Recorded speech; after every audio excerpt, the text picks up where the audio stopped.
So what? There's any LPNs?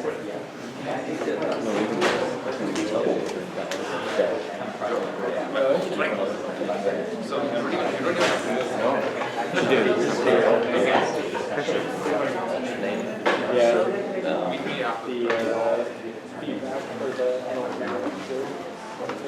Alright, let's get started. Can't wait for too long. So just a couple of announcements. I hope seeing that homework 4 is available, and I encourage you to get started as soon as possible. I think after today's lecture you should be able to do at least the first half of it. So please get started, and it's an entirely theory homework, meaning there's no programming. Some people I've found love that, some people hate that. You know where you sit. So please start either way, because some of these questions take a little, thinking. Meaning you can't just do it at the last minute. So once again, please start homework 4 if you've not started already. And since also it's a math heavy homework, we expect there might be some slight typos and stuff, so you can find them and let us know. If you want, I can even put your name on the website saying this person spotted this bug. Or not. And extra credit? No. You're helping yourself by solving the right question.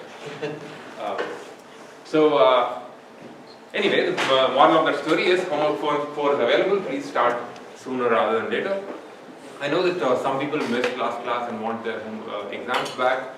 Meet me after the class and we'll do a little hike back to my office, and I can find your exam. Any questions about anything?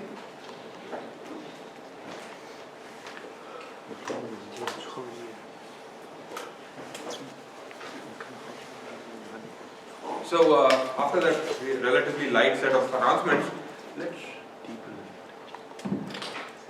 let's continue where we left off. Just to kind of recap what we saw in the last class, we are bang in the middle of computational learning theory, and in the last lecture we saw the probably approximately correct model of learning. So what we saw was a definition of what that means, and that definition did not care about what learning algorithm you use or it made no assumptions. So probably approximately correct learning is a class of is a way to designate a certain concept class. A concept class is a pack learner, is pack learnable if it can be learned with a polynomial number of examples. Polynomial in what? In the size of the hypothesis space. So then the hypothesis space, then the concept class is pack learnable. That's one definition. The other definition is the concept class is efficiently pack learnable if two things have to be satisfied. First, it has to be pack learnable. And second, you need to produce an algorithm that does this learning in a polynomial type. In fact, that's actually stricter than what the definition says. The definition says it's efficiently pack learnable if it is pack learnable and there exists a polynomial algorithm. You don't even have to produce it. You can even prove there exists an algorithm. I don't know what the algorithm is, but there exists one. That's usually harder than inventing the algorithm. So we saw that definition, and that definition did not care about anything other than the two assumptions that drives all of this theory. The first one is that examples are drawn from a fixed and but potentially unknown distribution, and they are drawn IID, independently but identically sampled, distributed. That's the first assumption. And the second, no, actually that's the assumption. The examples are drawn IID. This is what drives all of the theory. So we saw the definition of pack learning, and in the last class we also saw a way of proving what I call an Occam's razor theorem. We proved this theorem in a restricted setting. We assumed two things. One, we assume that there is a learning algorithm that can find a hypothesis that's consistent with your entire training set. And two, that your hypothesis space is finite. Under these two assumptions, we showed that if such a condition happens, then we basically said the theorem, this was Occam's razor. With probability more than 1 minus delta, a hypothesis that is consistent with your entire training set, m examples, will have an error in the future. Probability of error will be less than epsilon if the number of training examples is greater than this quantity. And this quantity is dependent on epsilon, on the size of the hypothesis, and the delta. Remember, just to refresh your memory, epsilon is the accuracy, is actually the error. The probability that this classifier that has been produced, h that has been learned, will make an error. Delta is the probability that your learning algorithm will find this classifier that makes a low error. These are the two events in question. Event number one, when I say event, I mean in the context of probabilities. Event number one is your hypothesis making an error, and the probability of that event is less than epsilon. Event number two is your learning algorithm discovering this hypothesis that makes an error less than epsilon. What this the Occam's razor theorem says is, if you have more than these many examples, then with the probability that your learning algorithm will have an error less than epsilon will be more than 1 minus delta. Now, this is called Occam's razor because it encourages us to restrict the size of the hypothesis space. It encourages us to find ask the learning algorithm to search over smaller hypotheses or smaller hypothesis spaces, because if the size of the hypothesis space is small, then you will need a smaller number of examples. In other words, smaller search spaces are better. Okay? Now, in some sense, what you have here is a recipe. It's a recipe for asking whether you have enough training examples, whether you can potentially have enough training examples if you care about these what are called epsilon delta guarantees. So, in the last lecture, I also, right after this, I started listing a bunch of positive and negative results. In fact, I only listed a few positives, and the one thing that I want to repeat is about general conjunctions. Because in some sense, this is a recipe that you'll have to kind of understand and internalize. Suppose the learning algorithm has to search over the set of conjunctions. So the hypothesis space is a set of all conjunctions. And the number of conjunctions is 3 power n if you have n Boolean variables. Log of that is just order of n log 3. Now the number of examples needed, that means the number of examples needed is polynomially dependent on n, and the rest of the recipe just follows. It's polynomially dependent on 1 over epsilon, and the dependence on 1 over delta is only logarithmic, which means it's not more than polynomial. So the dependence on n, 1 over epsilon, and 1 over delta is all polynomial, which means the number of examples needed is these many. If you have these many examples, if m is greater than this number, then you can make the epsilon delta guarantee for conjunctions. Questions?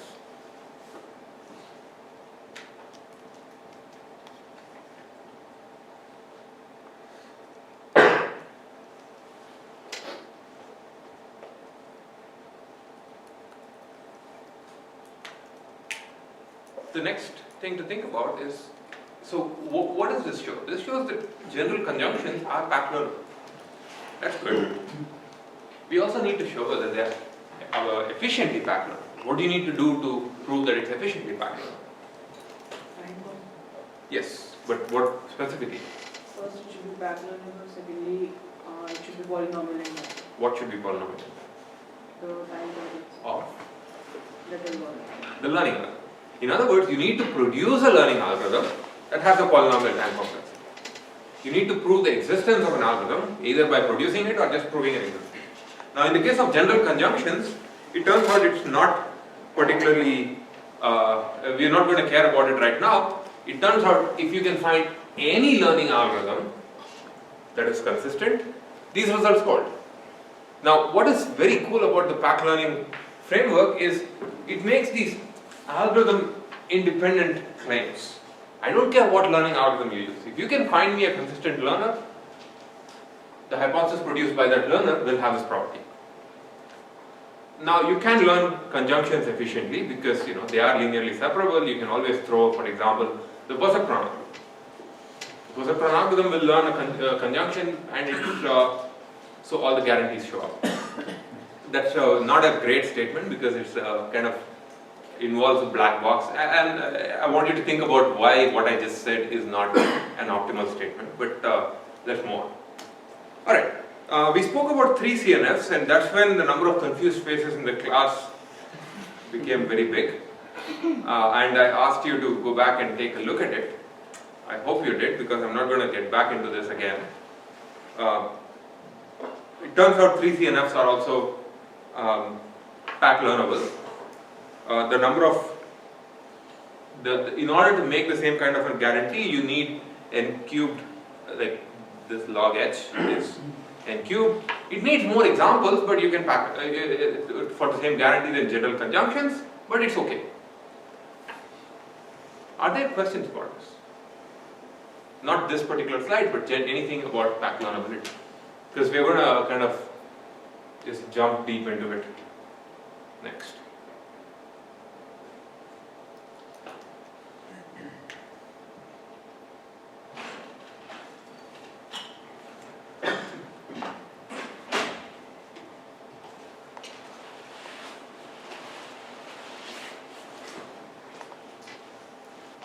I'm assuming the absence of questions means everyone understands this perfectly, and the fact that at least one person is laughing says that that statement is not true.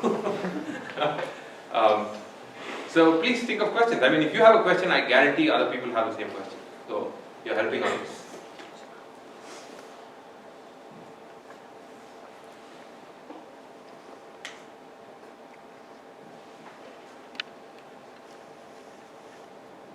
Let me walk through this argument for 3 CNFs again, because I got the feeling that this counting argument was a little messy. So, first of all, what's a 3 CNF? A 3 CNF is a function that looks like this. Oh no.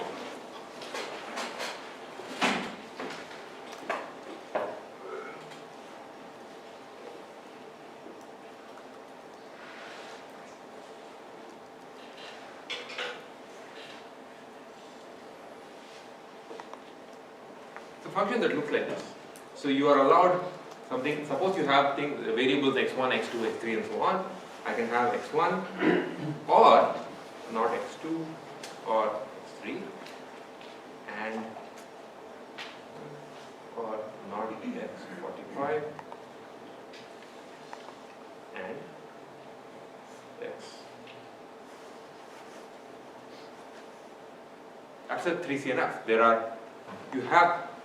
Basically, you have a conjunction, you have something and a conjunction of many things. Each thing inside these brackets should be a disjunction with not more than 3 elements. And those 3 elements can either, 3 literals, and those 3 literals can either be, a variable itself, like x41, or it can be a negation, like not x41. And you can have 3 things. Okay, that's a 3 CNF. It's strictly smaller than the set of all possible Boolean functions. Every Boolean function can be represented as a conjunctive normal form if you remove the 3 restriction. So a 3CNF is strictly smaller than the set of all possible Boolean functions. Now, in order to, now the question is, are 3CNFs pack learnable? In order to answer this question, what you need to do is basically count the number of 3CNFs. Why? Because we care about the size of the hypothesis class. So again, this goes back to the same thing that we've been doing, it seems, for the entire semester so far. I give you a function, a set of functions, and ask you how many of them there are. So to count the set of 3CNFs, what do you do? First, you need to observe that a 3CNF is just a conjunction, right? It's a conjunction of something more complicated, but it's just a conjunction. In fact, it's not just a conjunction, it's a monotone conjunction of these things inside the bracket. We know how to count the number of monotone conjunctions. If you have, say for example, m variables, what's the number of monotone conjunctions? The number of monotone conjunctions is 2 power n. So all I need to do now is to decide how many such unique things can exist inside the bracket, because that will give you your m, right? So how many triples can you create out of x1 through xn? So you have x1, x2, xn, and I can have not x1, not x2, not xn.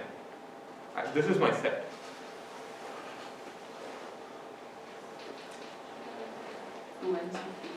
It's 2n choose 3, but not exactly, because if I choose x1, I can't choose not x1.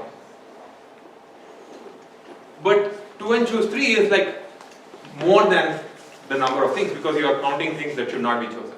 2n choose 3 is roughly order of n cubed. Sorry, it's 2n cubed. So if I choose 2n choose 3, that means basically I have 3 slots in the disjunction. And I can also choose one thing that says not there. So if I choose x1, not x1, and x2. This is a disjunction, so x1 or not x1 becomes true. That goes away, so it's just, this is the same as saying x2. I could do a counting argument, but let's be very, very loose here. 2n choose 3, so I have 3 slots and I have 2n items here. I have 2n items and I have 3 slots. I can pick these many ways, but this is more than the number of ways, number of disjunctions that can exist. But that's okay, because we are in this, we are doing a very loose count, and 2n choose 3 is, let's even make it even bigger, let's call it m2n cubed. That's even bigger than 2n choose 3. So m here is 2n choose 3. So I'm going to erase all of this, or let it be. So the number of possible slots, the number of elements that can fill these slots is 2n cubed. It's less than 2n cubed. Right? Now I have 2n cube objects, variables, let's call them. And I want to create a monotone disjunction. How many monotone disjunctions will there be? If I have m objects, the number of monotone conjunctions is 2 power m. If I have 2n cube objects, how many will there be? 2 power 2n cubed. Right? And that gives you a very, very loose upper bound for the number of 3CNFs. Questions about this kind of counting arguments? Why isn't it 2n cubed into 2 power m? Because we have... What is 2 power what? Shouldn't... we have 3 options inside. Inside, yes, sure. I mean, yes, 6 can come inside, or... Sorry, I don't know what 3 and 6 are. Can you... No, I know you have a question. I just want you to repeat it in a way that others, I guarantee others have the same question. So, I'm just wondering, why is it not 2n whole cube into 2 power m. It's 2n cube times what? 2 power m. 2 power m. Yeah. What's m? M is number of. We don't have an m in this game anymore. Okay. So what's m? I mean, you have something else in mind. I Yes. think it's Wouldn't n be 3 because there's only 3 disjunctions? So you want this. No, because. Hold on, how did you get 3? That's the number of disjunctions that we have for the 3 CNF. No, but that's just for. No, no, that's not the number of disjunctions. Each thing inside this can have 3, but you can have many, many such things. Yes. The number of TCNS that you can form is not smaller than 2n cube, right? It's just 2 power. It's 2 power 2n cube. I mean, the number of objects. Number of 3 disjunctions. So they're not that much smaller than 2 power. Yeah. There is 2 power n. There's a little bit more, a little bit more nuanced counting, but it won't be too much smaller than this. And this is not a terrible upper bound. Yeah, it's not that loose also, right? Yeah, it's fine. It's not that loose, but it's definitely not correct. Yeah. Yes. But for our purposes, this is good enough. Yes, you're right. So, good questions, and I feel like a larger fraction of you understand what I'm talking about today, which is definitely more positive. I'm going to erase this unless there are other questions. What have we done here? What we said is the number of 3 CNFs is roughly this number. The size of the hypothesis space is that number. Once you have that, we can go back to the recipe. The question is this class pack learnable? Are 3 CNFs pack learnable? To answer that question, you need to first find the number of 3 CNFs, the size of the hypothesis space, the number of functions there exist. Take log of that, so that gives you n cubed. Log of the size of the hypothesis space is order of n cubed. You plug that in here. Now, then the song is the same. If you have more than order of n cubed examples, if the number of examples is more than that, then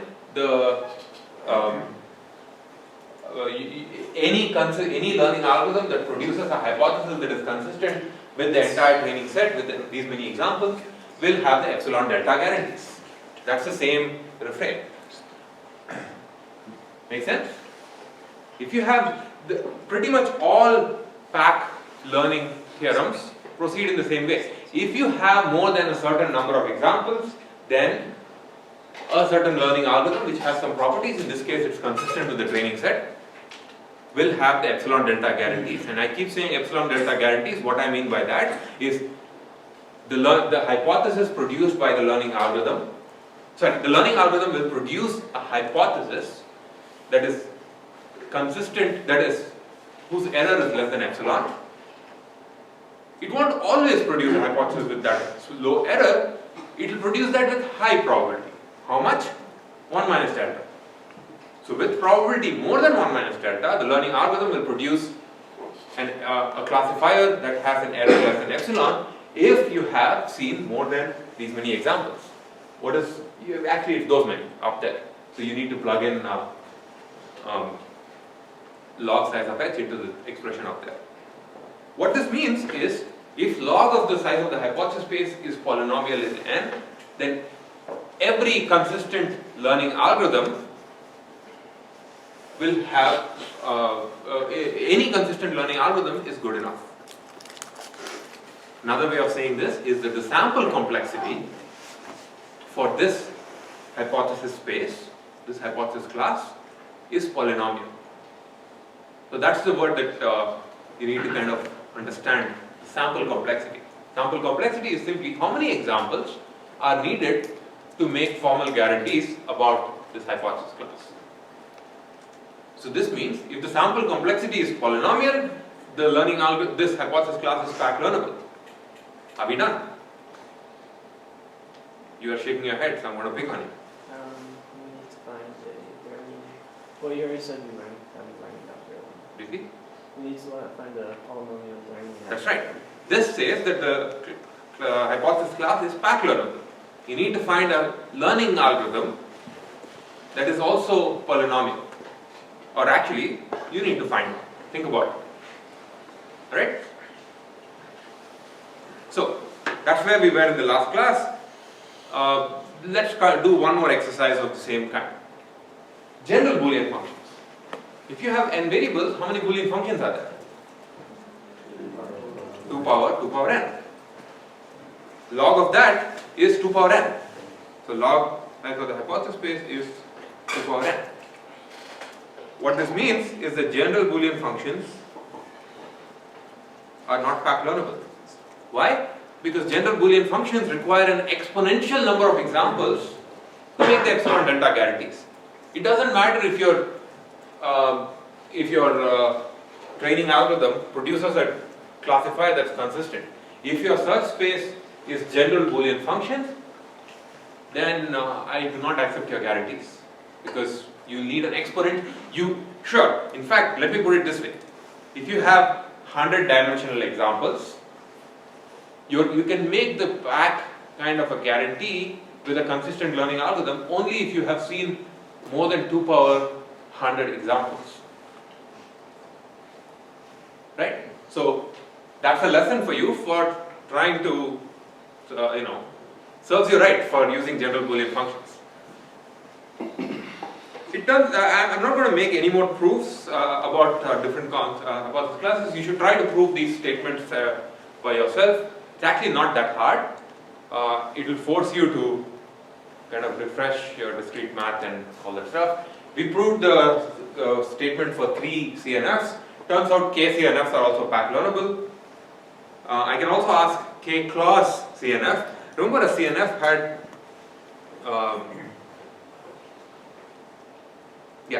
so a CNF was just a conjunction, right?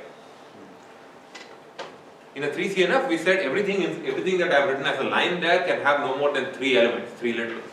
That's a 3 CNF. A 3 clause CNF would say I'm allowed only 3 lines. Inside that you can fill as many, your disjunctions inside can be as big as you want. A 3 clause CNF is also pack learnable. Or actually k clause CNF is also pack learnable. A k DNF is like the opposite. You replace all conjunctions with disjunctions and disjunctions with conjunctions. That's also pack learnable. A k term DNF is the opposite of a k clause. Also, it doesn't matter. These are all pack learnable. There are many restrictions of sets of general Boolean functions that are pack learnable. What I'm going to encourage you is go home, try to count the number of these kinds of functions. It will force you to kind of revisit these definitions and try to derive sample complexity bounds for these things. And when I say go home, try it out, it might show up in the final. That's what I mean. All of these things are polynomial. So let's look at only a let's look at a special case of these 2-term DNFs. Sorry, k-term DNFs, 2-term DNFs. A 2-term DNF is a certain complexity class where you have 2 big terms, a disjunction, and inside you can have something like x1 and not x2, and this can be as big as you want, and this can also be as big as you want. You have 2 big conjunctions and you take the OR of those 2 things. That's a 2-term DNF. What I just said is a k-term DNF, it has a polynomial sample complexity. This means a 2-term DNF has a polynomial sample complexity. Now I want to find an efficient algorithm to learn a 2-term DNF. What can you do? What will be your hypothesis space for that? When you wanted to learn, what was your hypothesis space? You searched over the set of all conjunctions. When you wanted to learn a monotone conjunction, you searched over all monotone conjunctions. When you want to learn a 2-term DNF, what will your search space be? What will your hypothesis space be? 2-term DNF. It seems like, I'm asking you for an obvious question. Obviously, I'm asking you this question for a reason. Wrong answer. Because it turns out if your if you want to learn a two-term DNF, in your hypothesis space is a two-term DNF,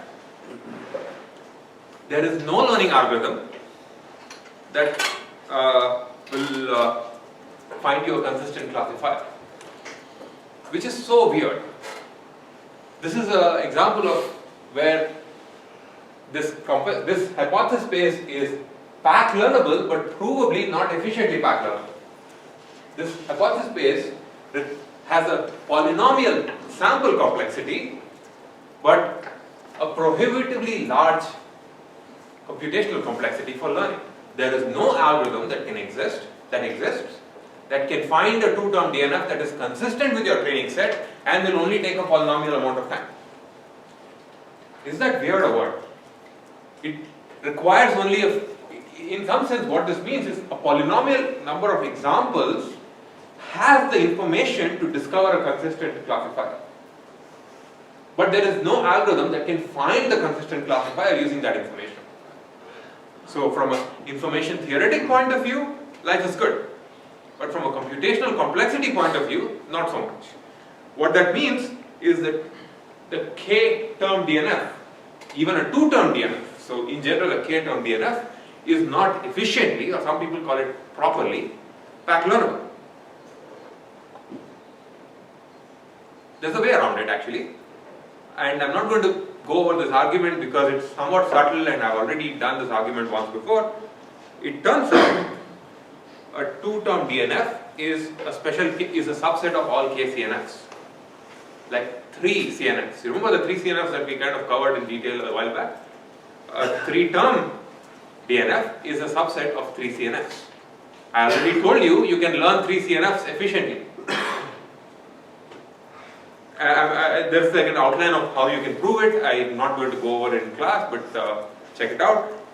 What this means really is if this is a set of all 2-term DNF, the set of all 3 or 2 CNF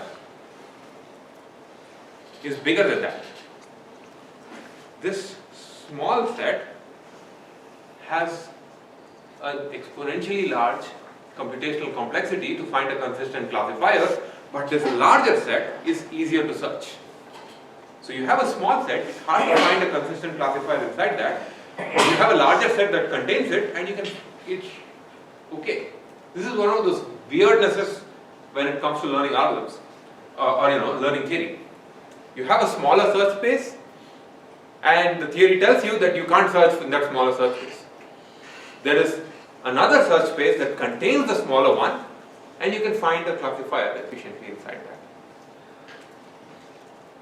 So if you want to learn a two-term DNF, what you should do is search over the larger space, and you'll find something that's consistent. But if you restrict your search space to the small set, then it's prohibited. Alright, so every two-term k, yes? Does that change the number of examples that you need to see? Yes. It changes the, because your hypothesis space is, what is it, KCNFs. Okay. And when you're doing KCNFs, the number of examples you need is whatever we derived for KCNFs. It will be actually log n power k. It turns out a two-term DNF is smaller. If you had derived the number of examples needed for a two-term DNF, it would have been smaller. But you cannot search using that small number of examples, so you need to find using the bigger one. So you were saying that the information needed is contained in that many examples, but there's no algorithm that That's can right. take advantage of that. But if you use a bigger hypothesis space that contains it and more examples, Then you you'll- can find it. Yes. So, I mean, wouldn't that mean that the information needed really isn't contained in that small? No, the information is there. There is no polynomial algorithm that can use that information to find a consistent classifier. From an information theoretic point of view, It just seems so backwards. yeah, it seems a little confusing. I'm not going to lie to you.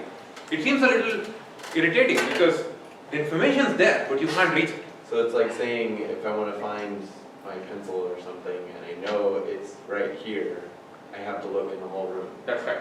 doesn't make sense. But you have to look in the whole room, which means you need to pay a more price in terms of sample complexity, because your search space has now become bigger. So there is no, in some sense, free lunch. There's a theorem called the no free lunch theorem that has nothing to do with it, but Fei always says that. He always says there's no free lunch. Maybe that's why. yeah. If we have time, I'll get to the no free lunch theorem. No, it's actually a machine learning thing.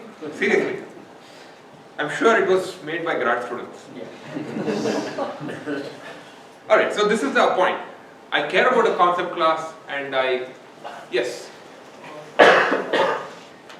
So suppose, so for 3-term DNF, Yes. there exists a training set which will contain, which will always let you learn that and polynomial time, right?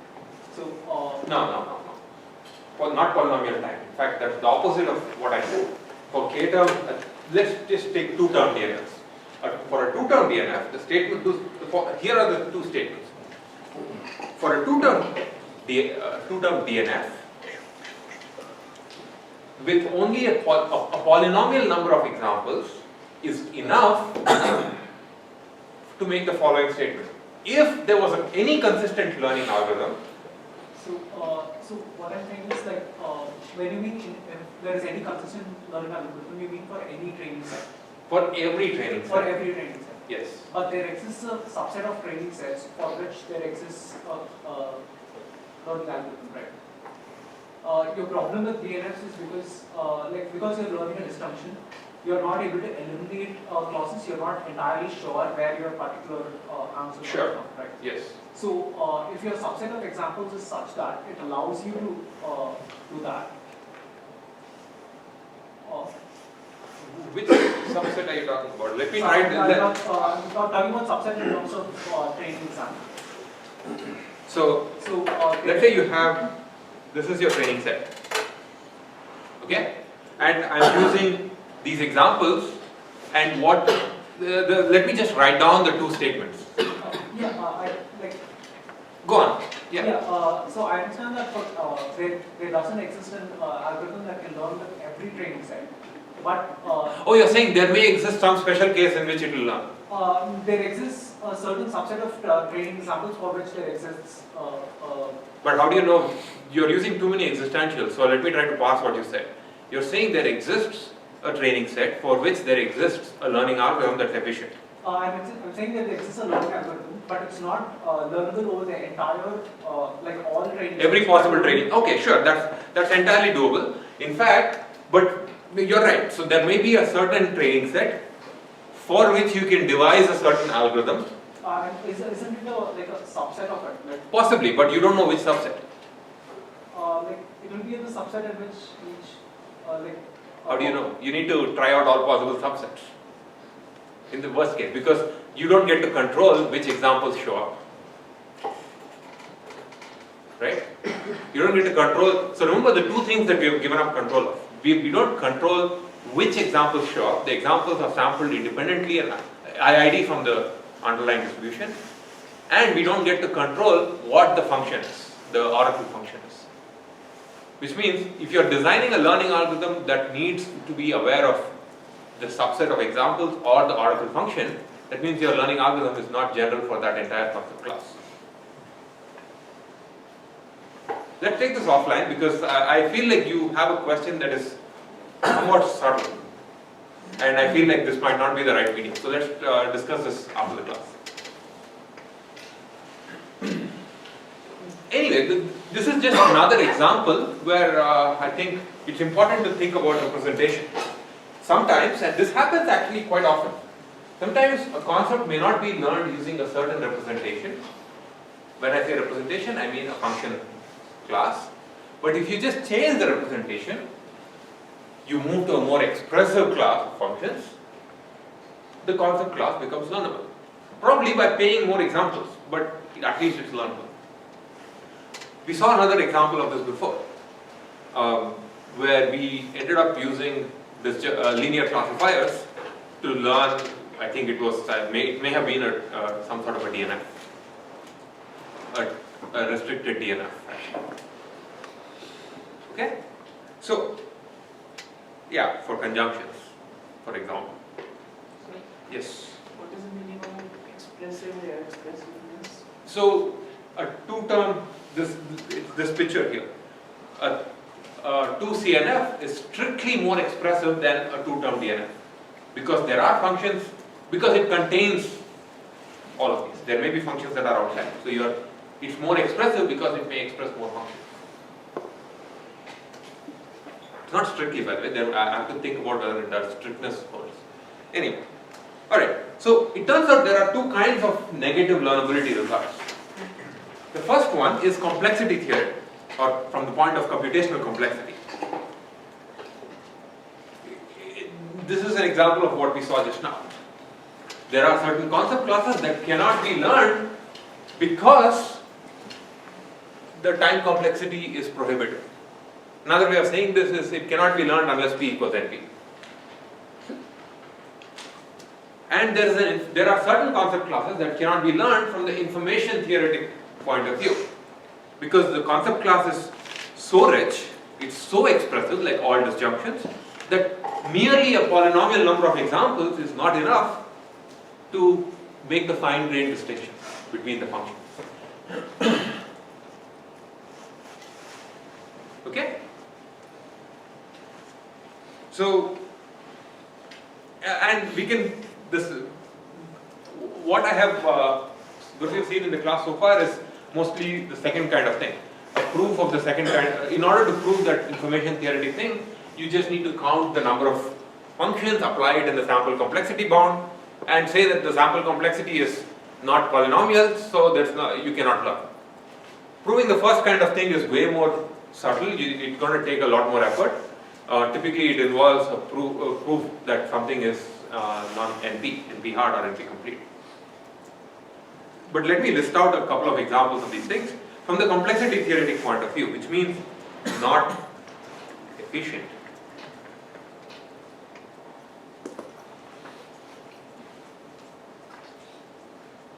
K-term DNFs are not efficiently learnable for K more than 1. For K equals 1, it's just a DNF. It's just a conjunction, so it's okay. Fixed, even very simple kinds of neural networks are not efficiently learnable. And once we come to the neural network lecture, I want you to, it would be nice if one of you remembers this point and asks me about it. It turns out even very simple kinds of neural networks, with just 3 nodes and n inputs are not efficiently learnable. And yet, if you read the news today, everything is neural networks. So maybe it's okay if you don't have to learn efficiently. Maybe you can just get away with approximations. There are certain class of functions called read-once Boolean formulas. If you've seen it, good for you. They are not efficiently learnable. Quantified conjunctive concepts, that means first order logic. If you have a concept that has a for all or there exists, first order logic is not efficiently learnable. These are all computational arguments. From the information theoretic point of view, arbitrary Boolean functions, in fact we just saw the proof of that. Arbitrary Boolean functions are not efficiently learnable because the log size of the hypothesis class is 2 power n. So arbitrary Boolean functions are not efficiently learnable. Context-free grammars, deterministic state machines. I think one of you is taking the models of computation class. These words must be intimately familiar. These are not learnable from the information theoretic point of view, which means there are a super exponential number of finite state machines. So there is not you cannot find a polynomial data set that will give you the information to distinguish between them. Alright, so what this theory has, let me just recap what we've seen so far. We saw back learning, we saw this idea of Occam's razor, which simply said, if you can find a learning algorithm that's consistent with your training set, and if your training set is large enough, if your training set is polynomial in the size of the hypothesis class, if you have more than those many examples, then any consistent classifier, any classifier that produces a hypothesis that's consistent with your training set will be is good enough. because it will have the epsilon delta bounds. What this gives us is two ways of thinking about, and then there's also the question of the learning algorithm being time efficient. So this gives us two ways of thinking about classifiers. If your classifier is, if your learning algorithm produces a consistent classifier, then I can ask, are there enough examples? Is the two ways of reasoning about them are from the computational complexity perspective and from the information theoretic perspective. So you can ask about sample complexity and the time complexity, and what we really want are both to be polynomial. The big assumption that we've made is we care about consistency. I have M training examples and I want my learning algorithm to find a classifier that's consistent with every training example. Is that a reasonable assumption? Can you give me an example of how that's impossible? Think, for example, of your projects or your homeworks. Was there a decision tree that's consistent with your entire, training set? Actually, in your case, for the decision tree, it's possible, but can you break that assumption? How do you break it? Think of, yes? Noise. If there's noise in your data, then all books for it's not necessarily possible to find a consistent classifier. So, the Occam's razor, the version of Occam's razor we've seen, Occam's razor is like a class of theorems. The version that we've seen so far is how good is your classifier for a consistent setting. So we make two assumptions. The first one is this one. The train and test examples come from the same distribution. That's the general assumption that we make for pack learning. The second one is slightly more specific for that setting. We are assuming that there is a classifier, that is the learning algorithm that will discover a consistent classifier. And I'm arguing that the second assumption, while it helps us prove these theorems, it's not really reasonable. Because maybe there's going to be noise in your data and maybe your search space is not big enough. So, this is a setting we assume so far. You have a concept class and your hypothesis space. The search space for your learning algorithm contains the entire concept class, which means there is a classifier, this red dot there, inside the hypothesis space that is perfectly consistent with your entire training set. Why is that? Because your oracle function is inside the hypothesis class. What we're going to do now is, what if the oracle function is not inside the hypothesis class? In other words, C is not a subset of H. It's possible that the true function might lie outside.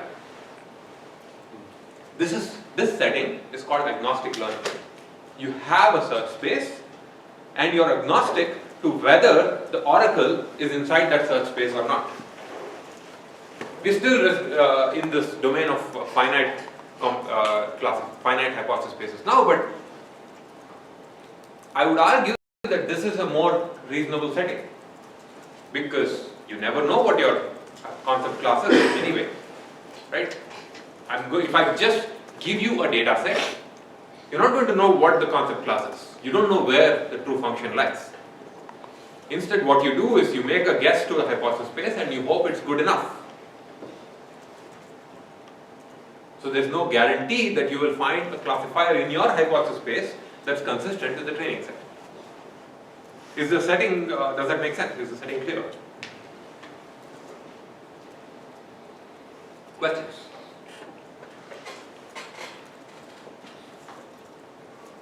So it's possible then, in this case, would it be possible to find a function that's consistent with your training set, but it's not the oracle function? No, if it's And consistent. basically you find a function that's consistent with your training examples, but the oracle function is still outside your hypothesis. That's space. possible. That's definitely possible. Or actually, even worse, it may be the following situation may happen. There is no function in your hypothesis class that's consistent. Or there's a function that's entirely consistent. If the function is consistent with your training set, then you go back to the previous guarantees. But the more general situation is there's no function in your training set that's consistent. Alright, so let's see what we have given up by getting rid of this consistency requirement. So to put this in a succinct way, you're learning a function, you're trying to approximate a function f, but that function is not inside your hypothesis class. Notice that if there's no function in your hypothesis class that's consistent with your training set, which is like a generalization, that means your training error is not going to be 0. Because if it's not consistent with your training set, that means there's at least one example where your hypothesis, the best hypothesis and the one that is the true one, disagree. Which means the training error is no longer 0. Now, what's the best thing we can do in that case? What we can try to do is try to find a hypothesis that has as low a training error as possible. Minimize the training error. Seems like a reasonable thing to do, right? So, just to remind you, there are two kinds of errors that we care about. There's the training error, which is how many mistakes, what fraction of your training set does your hypothesis misclassify, and there's the generalization error. The generalization error is the probability that a randomly picked instance will be misclassified. These two are different. We only have our training set to make a decision with, to find a hypothesis. So, and now, until now, we had this happy situation where the entire training, there is a hypothesis that is consistent with your training set, meaning there is a hypothesis that gets 0 training error. Cannot get better than that. Now, we are considering the case when there is no hypothesis that gets you 0 training error. There are different functions that give you more or less training error. And the strategy that I'm proposing now is, okay, let's see if we can minimize training error. Let's see if we can find a hypothesis that has low training error. The definition of a training error is just this fraction. You find the number of functions inside your number of examples inside your training set where the oracle and the hypothesis disagree, and you divide that by the number of examples, the fraction of training examples that are misclassified. So the learning strategy that I'm proposing is, let's find a hypothesis that minimizes the training error. And at this point, alarm bells must be going off. Why do I care about minimizing error on the training set? What I really care is about minimizing future error. What I care about is minimizing the generalization error, the probability that this example, a randomly drawn future example, will be misclassified. I want to minimize that. So, are these two things, is this clear? Does it make sense? I'm going to try to find a classifier that minimizes training error, but who cares about minimizing training error? What we really care about is minimizing generalization error. And then so what we're going to try to do next is to ask if there is a classifier inside a very small hypothesis space that has a very low training error. Does this mean that this classifier will have a low generalization error? Now, can you give me an example of a classifier inside a very large hypothesis space that has 0 training error?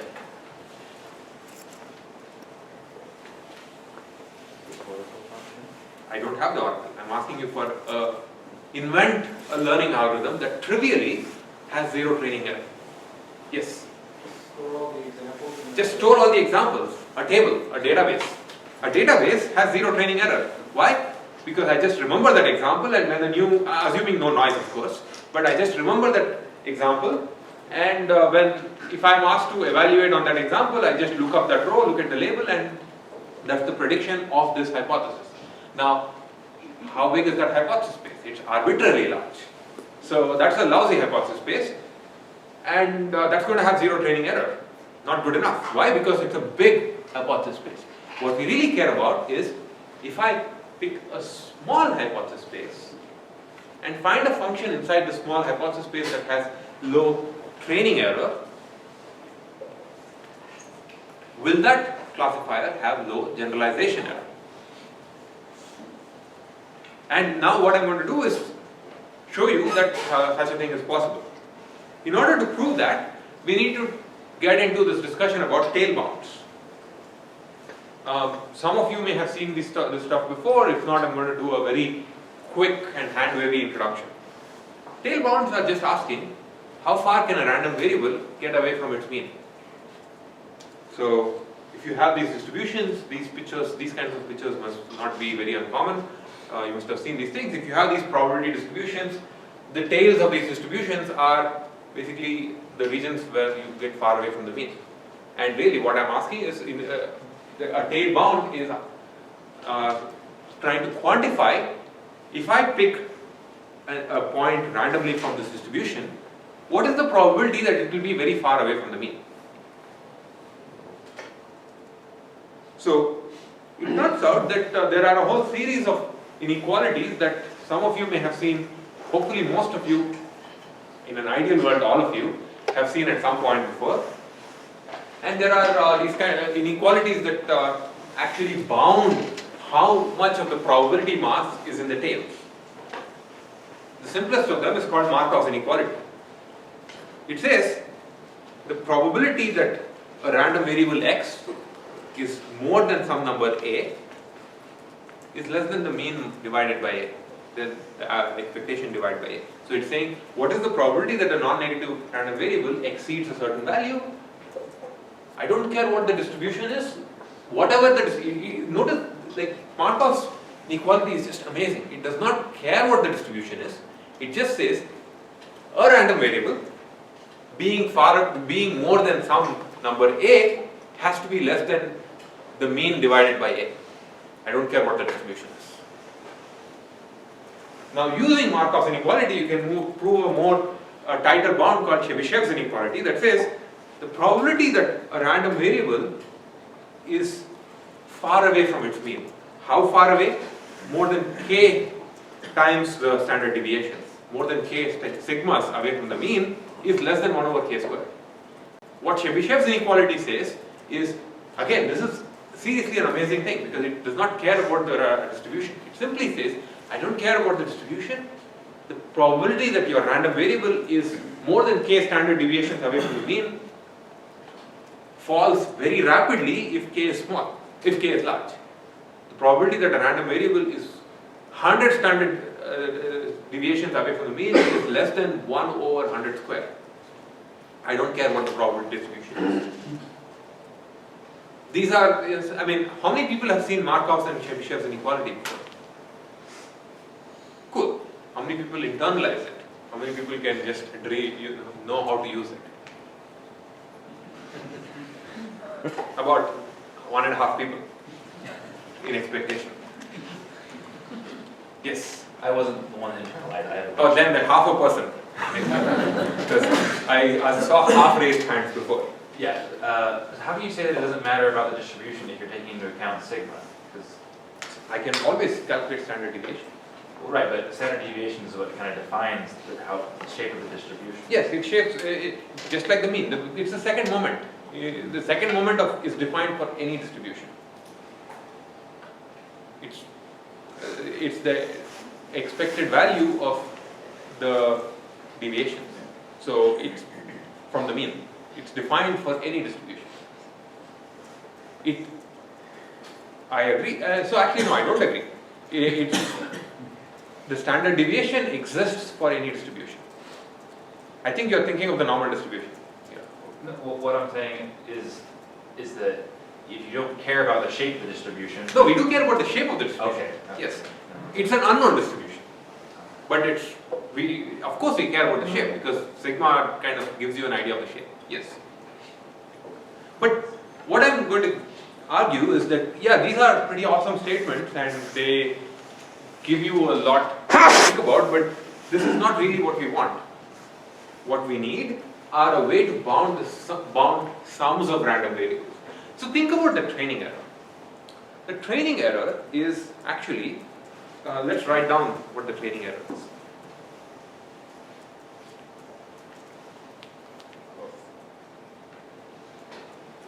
The training error of a hypothesis is the sum of this quantity, 1 over m.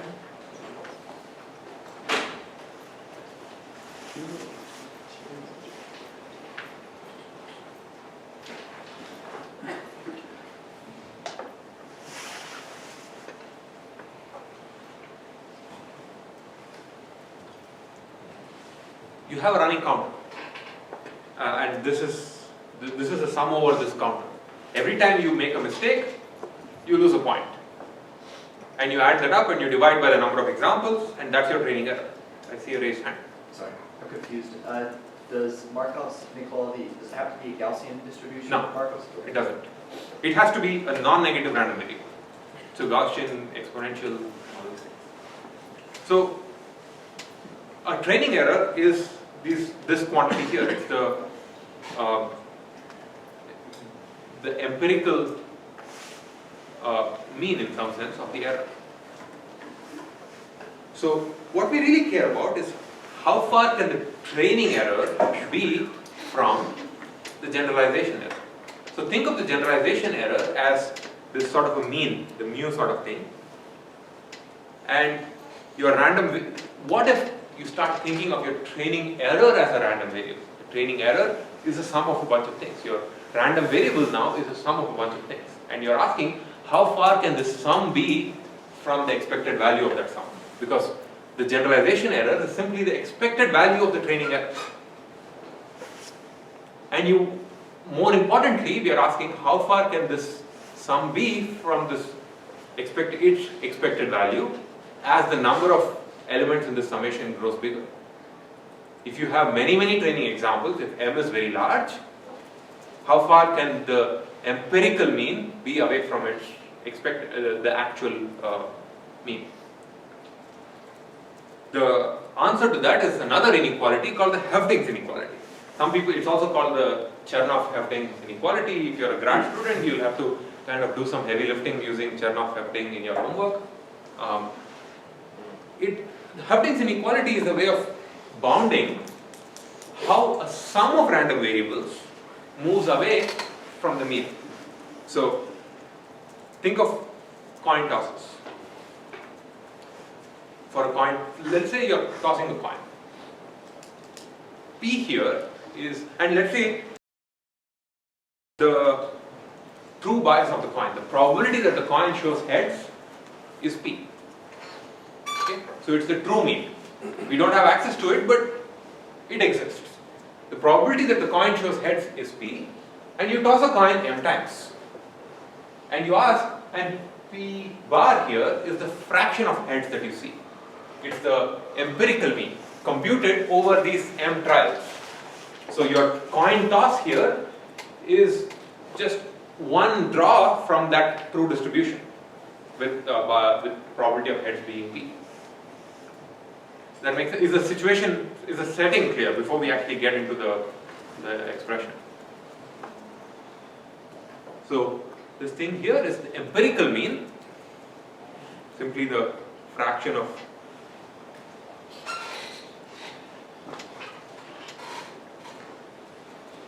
and this is probability of head. And what the Hefting's inequality says is, if let's say the probability that the true mean, the probability of heads, if you want, is more than epsilon away from the empirical mean, decreases exponentially, decreases extremely fast as the number of trials increases. If I toss the coin twice, the probability, let's say you toss the coin 10 times and you get 3 heads. So P bar is 0.3. Now, suppose the true P is unknown. I don't know what it is, but what Hefting's inequality says is probability that the true notice this pretty awesome statement. Now, very subtly, I have introduced statements where I'm talking about probabilities of probabilities.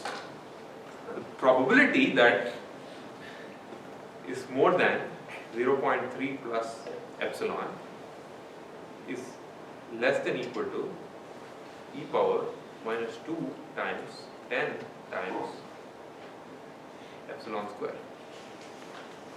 If I see 10 examples, this 10 comes here. The probability that the true mean is more than epsilon away from the computed mean, the empirical mean, falls rapidly as you see more and more examples. And if I had seen, instead of 10, if I had seen 100, this number would become 100. Yeah, that doesn't even do. What is epsilon defined as? Epsilon is the difference. How much error are you? So the probability that the true mean is, say for example, if I pick epsilon, say, is 0.5, is 0.1. So the probability that p greater than 0.4 is less than e power minus 2 times 100 times. That's the error. How much slack are you willing to? So when it becomes smaller and smaller, this probability gets larger and larger. So, sorry, the bound becomes weaker because this term becomes smaller. Yes? Is there a reason you're only saying that p bar is epsilon greater than p rather than saying like absolute value? Actually, the general version of this is both sides. Okay. You get the upper tail and the lower tail. And that's actually the question in the homework. Hefting's inequalities cover both sides. They are called Chernoff-Hefting inequality. Very often you will see things like Chernoff bounds. But the general version of this covers both sides, but for now I'm only doing the one-sided one. Yes. So I'm not able to visualize how there is a sum here, sum of set of random variables. How there's a sum? How do you compute the fraction here? How did you get to this? It is the number of times head divided by, right? But this is sum over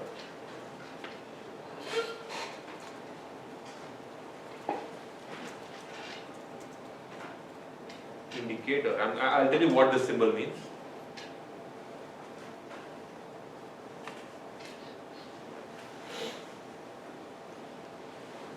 So what this is simply the indicator function.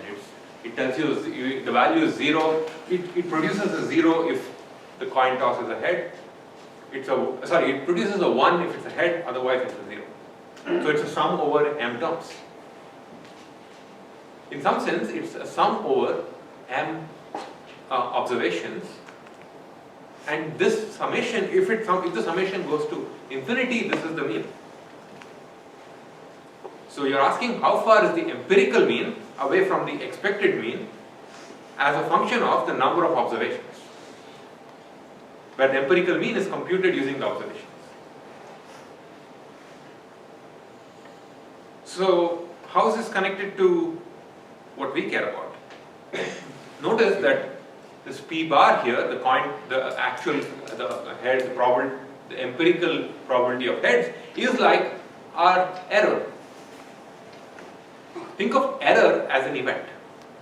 Okay? Suppose you have a training set, and your coin toss here is your classifier being correct or not, your hypothesis class.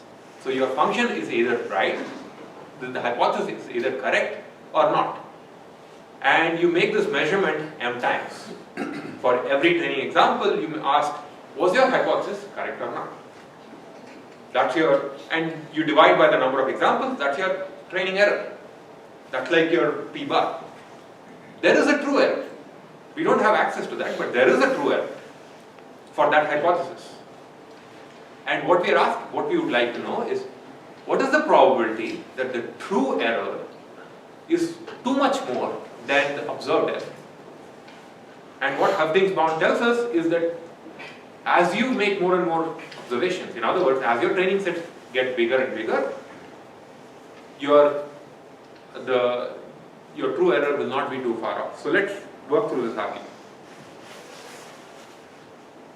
But before getting there, just to summarize Hefting's inequality.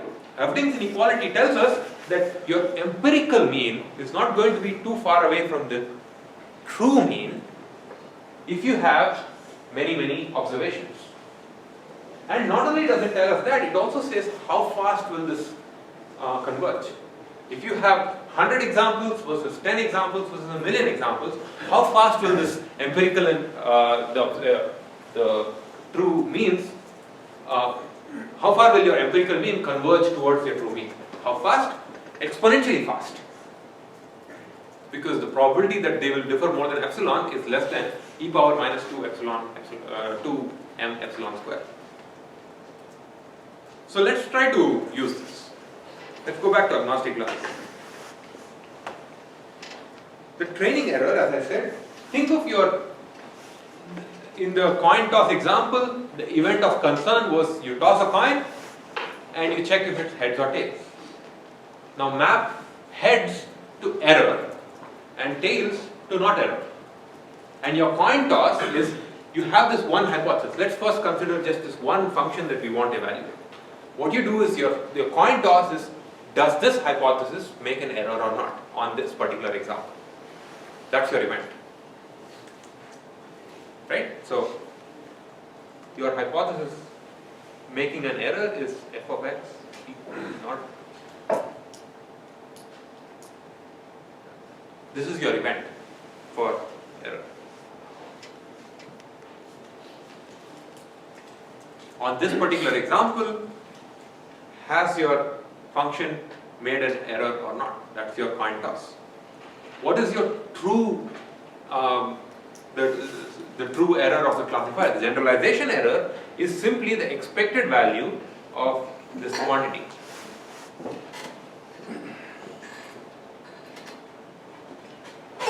This is the generalization error of, this is error D. The generalization error is simply like the true bias of the coin. What we do measure is the empirical error.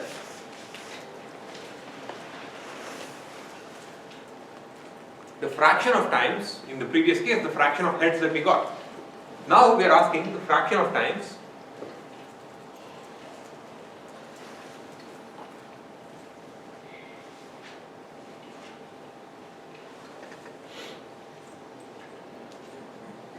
So is the analogy clear? In some sense, our coin tosses are now equivalent to whether your classifier has made an error or not. Right? And the quantity that we care about is, yeah, so let's say my training error is some quantity, error s of h. How far, what is the probability that it will be more than epsilon away from, and Heffding's bound directly gives us the answer.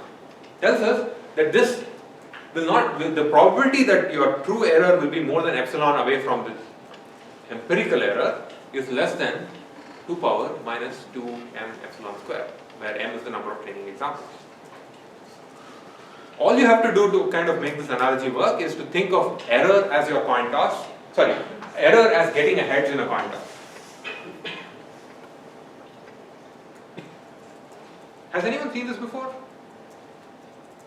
No, so there must be questions. Yes? If you have a training set, for suppose like 100 examples, Sure. so if you copy paste it to make it as 200, does it increase my training set? It increases your training size, but it does not change the fraction. But that's an interesting point. It increases your training set. What have you've made a subtle change. What have you? You've made a subtle assumption by copy pasting. So the question today, I'll throw this out to the entire class. I have 100 training examples. I take this 100 examples, I copy it and make it 200 examples. Just copy each example twice. Now my training set has 200 examples. But my training error is going to be the same. But have I suddenly now gotten something for free? Yes? It's not IID, right? It's not IID. You've changed the distribution of examples. Right? You've made these examples suddenly doubly more probable. So it's not IID and it's not the same distribution as the previous. You played with the distribution of the training examples. Yes? So this assumes that we just don't know what the true error is. We don't know what the We true error can't is. find that, but we're going to say we're only this far. This is probably that we're this far away from the actual true error. Exactly. That's exactly how it is. I don't know what the true error is, but we are with high probability, with probability more than 1 minus that quantity, we are only epsilon away from the true error. And notice the statement that I made. It sounds a lot like PAC. And that's what we'll do. So, I need not exactly what I had written about. So, what Hefting's inequality tells us is the error of the true error of a classifier will be the probability that the true error of a classifier is more than epsilon away from the empirical error is less than this quantity. That's for one hypothesis. That's fine, but the learning algorithm looks at the best hypothesis in the entire set of hypotheses. So what we really care about is the probability that some hypothesis, the one that we've chosen actually, the probability that there exists a hypothesis whose true error is more than epsilon away, again applying the same thing that we did before, union bound. Probability that there exists a hypothesis in the set that whose error is more than epsilon away is just the number of hypotheses that we have times that quantity. It's the same game that we played before, the union bound game. The probability that there exists a hypothesis that is whose that condition is true is less than the size of the hypothesis space times 2 power blah blah blah or e power blah blah. And our learning algorithm is trying to find one of these hypotheses. In fact, it's trying to find the one that has the lowest training error. Okay? But what we want to do is make this quantity less than delta. Why? Because we want the probability of finding of generalization error being very low, so we put an upper bound of delta on top of this. And from now on, it's basically the same thing. You just do some rearrangements, and you get your sample complexity bound. The number of here epsilon is the difference between the true error and the empirical error, and we get something that looks astonishingly similar. You have to go back home and work out this argument from the beginning, because it may seem like the story makes sense, kind of in a loose way, but it should make sense in an exact sort of way. So please go back and work it out. So the last thing I'll do in the minute that's left is just recap. An agnostic learner makes no commitments. Makes no commitment about whether your hypothesis space contains the true function or not. And even without making that commitment, it says, if you have seen these many examples, then the probability that your learning algorithm has found will find a classifier that whose error is less than epsilon is more than 1 minus delta. Once again, by the way, here the error is slightly different. Earlier the error was just the error of the classifier, epsilon. Now epsilon is the difference between the empirical and the training error. Empirical error and the true error, sorry. But once again, this is an Occam's razor. This is another Occam's razor. It also says, what you should do is use small hypothesis spaces. Alright, so let's stop right now, and we'll continue in the next class. At this point, you should be able to at least do some questions in the homework. I encourage you to use the homework as a way to kind of force yourself to understand this idea. And you can always take advantage of all these arguments. And those of you who would like to get your exams back and were not here in the last class, you'll have to hike with me to my office.